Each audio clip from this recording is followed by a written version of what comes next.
I'm out of the loop.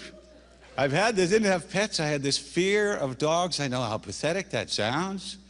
But never tell a friend that you have an irrational fear, because they never forget. A friend of mine calls me up. He just got a dog from a full-grown German Shepherd from the pound, a used dog. And he invites me over to his house without telling me, you know, because he's funny. And I tap on the door and I hear a sound I can't duplicate, something like, oh. It sounded like somebody was trying to start a tank. So whatever, there's something enormous behind that door.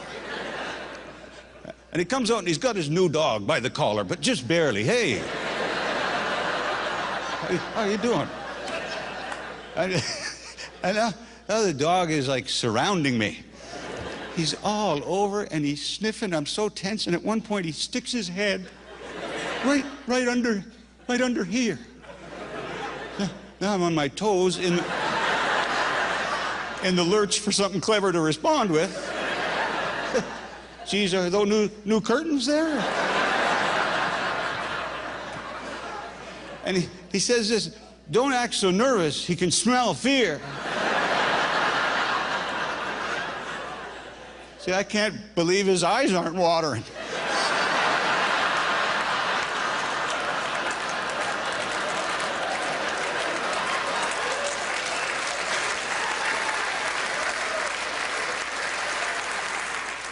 So finally the dog's now he's sitting 3 feet away staring at the new guy.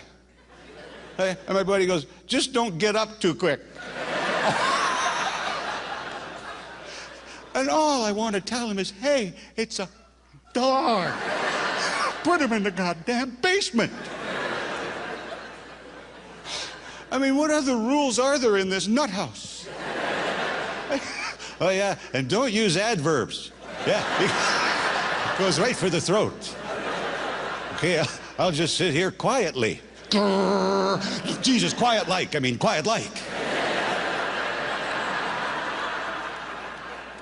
But anyway, I've been out of the loop.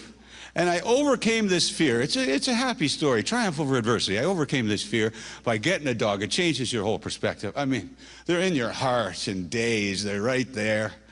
The only thing I didn't know was the expenses. So we had to take him in. Rules were you got to take him in for a shot. He's supposed to have an inoculation. We bring him in. She had a different thing in mind. She wanted to give him 10,000 needles. So that's it. I'm in her hands now. So she's got the dog there, and she's pokey, fling, pokey, fling. It was like a little barn dance. There's a rhythm to it. Pokey, fling, pokey. Hey, but it was $20 a stab. I go, that's my rent money going to trash there. Pokey, fling, pokey, unending. Now I'm getting angry and curious at the same time. Okay, what's that one for? Diphtheria. Oh, yeah. Okay, what's that one? That's for whooping cough. Jesus Christ, the dog can't whoop. Have you lost it?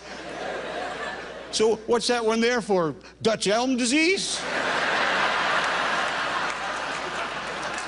No, that's for Lou Gehrig's disease. Hey, Lou Gehrig was a baseball player. This Nimrod can't even fetch, for God's sake.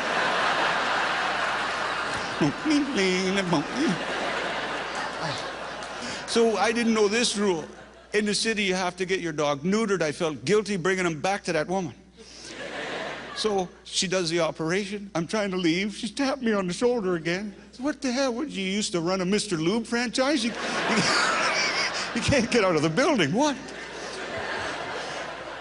And I said, what we hear is I committed it to memory. She says, you know, after a procedure like this, often a dog will suffer a crisis of confidence. They'll be lacking self-esteem. So for this laughable price tag, she said she would be quite happy to attach a set of prosthetic testicles.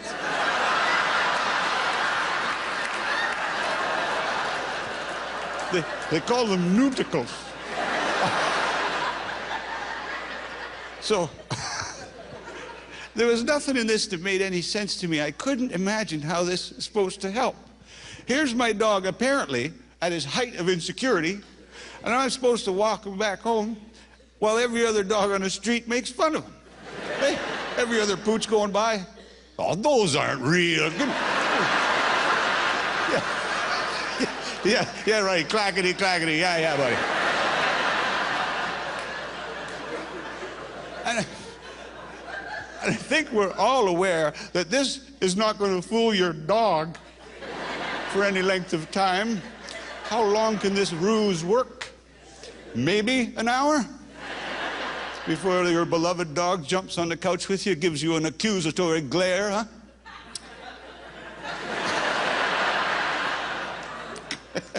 Tasties.